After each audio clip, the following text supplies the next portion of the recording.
We all make a lot of decisions based on intuition, and the addition of data, artificial intelligence, and the like, it would be somewhat naive to think that these are the tools to replace intuition. In fact, a lot of the decision science is about helping intuition, about training intuition, about realizing when is intuition your friend versus when is intuition actually not your friend. Intuition was developed over hundreds of thousands of years of evolution, and therefore it applies to situations that were evolutionarily important.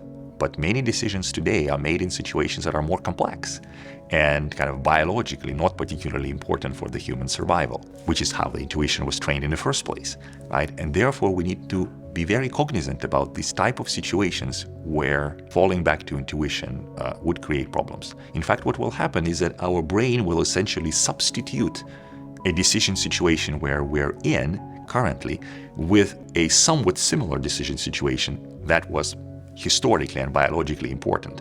And therefore, with or without our realization, our brain will be actually solving a very different problem. It will be making a different decision from the one that you're actually facing. Therefore, decision science is about helping and improving the intuition.